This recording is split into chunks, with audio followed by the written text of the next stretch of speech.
Welcome to food travel and nature. ഞാനിന്നിവിടെ ഒരു പുതിയ ചിക്കൻ ഫ്രൈ ആണ് തയ്യാറാക്കിയിരിക്കുന്നത്. ചിക്കൻ ഫ്രൈ ഇതുപോലെ തയ്യാറാക്കിയാൽ കറിയും കാണും, ചപ്പാത്തിയുടെ കൂടെ കഴിക്കാനൊക്കെ വളരെ നല്ലതാണ്. വളരെ എളുപ്പത്തിൽ തന്നെ ഇത് നമുക്ക് ഫ്രൈ ചെയ്തെടുക്കാനും പറ്റും. ഇത് പുതിയ ഒരു രീതിയിലാണ് ഞാൻ ഫ്രൈ ചെയ്തെടുത്തിരിക്കുന്നത്. ഇതുപോലെ എല്ലാവരും ഒന്ന് ട്രൈ ചെയ്ത് നോക്കണം. ഇത് കഴിക്കാൻ നല്ല ടേസ്റ്റാണ് ഈ ചിക്കൻ ഫ്രൈ. ഈ ഒരു ചിക്കൻ ഫ്രൈ തയ്യാറാക്കാനായിട്ട് ഒരു പാനിലേക്ക് 3 സ്പൂൺ വെളിച്ചെണ്ണ ഒഴിച്ചു കൊടുക്കുക. 3 സ്പൂൺ വെളിച്ചെണ്ണയാണ് ഇതിലേക്ക് ഒഴിച്ചു കൊടുത്തത്.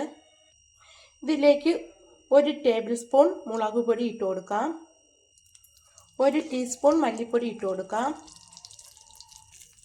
1/2 സ്പൂൺ മഞ്ഞൾപ്പൊടി ഇട്ട് കൊടുക്കാം. വെളുത്തുള്ളിയും ഇഞ്ചിയും ചതച്ചത് 1 സ്പൂൺ ഇട്ട് കൊടുക്കാം. 1/2 സ്പൂൺ ഗരം മസാല ഇടാം. 1 സവാള അരിഞ്ഞത് ഇട്ട് കൊടുക്കാം. 3 പച്ചമുളക് അരിഞ്ഞത് ഇട്ട് കൊടുക്കാം. 1 ടൊമാറ്റോ അരിഞ്ഞത് ഇട്ട് കൊടുക്കാം. കുറച്ച് വെളുത്തുള്ളി കൂടി ഇട്ട് കൊടുക്കാം. ഇനി നമുക്കിതെല്ലാം വഴറ്റി കൊടുക്കാം.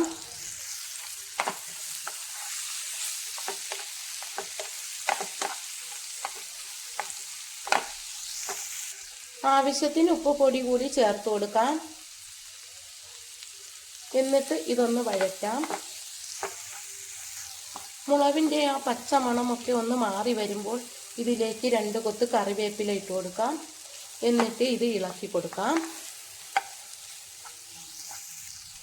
ഇനി ഇതിലേക്ക് കുറച്ച് വെള്ളം ഒഴിച്ചു കൊടുക്കാം.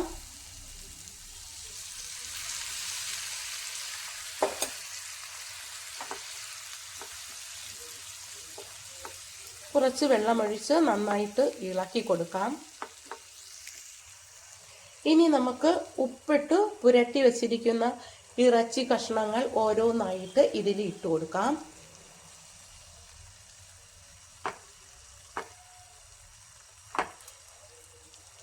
ഈ രീതിയിൽ പൊരിച്ചെടുത്താൽ കറിയും കിട്ടും, ഫ്രൈ ആയ ചിക്കനും നമുക്ക് കിട്ടും. ഇതെല്ലാ പീസുകളും നമുക്കിതിലേക്ക് ഇട്ട് കൊടുക്കാം. എല്ലാ പീസുകളും ഞാൻ ഇതിലേക്ക് ഇട്ട് ഒന്ന് ഇളക്കി കൊടുത്തു. എല്ലാ പീസും ഇട്ട് ഇളക്കി കൊടുത്തു. ഇനി കുറച്ച് സമയം ഒരു അടപ്പ് വെച്ച് ഒന്ന് അടച്ച് വേവിക്കാം.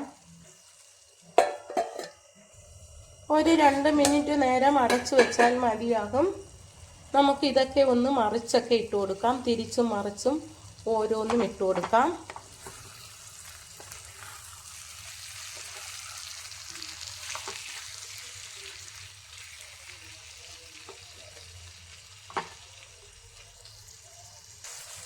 ചിക്കൻ ഫ്രൈ ആയി വരുന്നുണ്ട്. ഇടയ്ക്കിടയ്ക്ക് ഇതേപോലെ ഇളക്കി കൊടുക്കണം. നല്ലതുപോലെ വെന്ത് വരുമ്പോൾ കുറച്ച് ഗരം മസാല കൂടി ചേർത്ത് കൊടുക്കാം. ഒരു 1/4 സ്പൂൺ ഗരം മസാല കൂടി ഇതിലേക്ക് ചേർത്ത് കൊടുക്കാം. ഫ്രൈ ആയി വരുന്നുണ്ട്. ഇങ്ങനെ ആവുമ്പോൾ ഫ്രൈയും കിട്ടും, അതിന് കഴിക്കാനുള്ള നല്ല ചാറും കിട്ടും.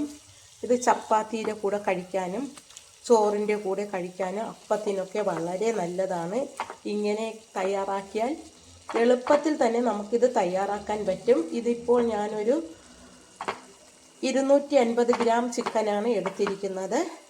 കൂടുതൽ വേണമെങ്കിൽ ഇതിൻ്റെ അളവെല്ലാം കൂട്ടിയാൽ മതിയാകും. കുറച്ച് സമയം കൂടി നമുക്കിത് വേവിക്കാം. ഇതിപ്പോൾ ഫ്രൈ ആയി വന്നിട്ടുണ്ട്. ഇത് കഴിക്കാൻ നല്ല ടേസ്റ്റാണ്. എൻ്റെ ഈ വീഡിയോ ഇഷ്ടമായെങ്കിൽ ആദ്യമായി കാണുന്നവരെല്ലാം എൻ്റെ ചാനൽ സബ്സ്ക്രൈബ് ചെയ്യണം, സപ്പോർട്ട് ചെയ്യണം, ലൈക്ക് ചെയ്യണം. Thank you.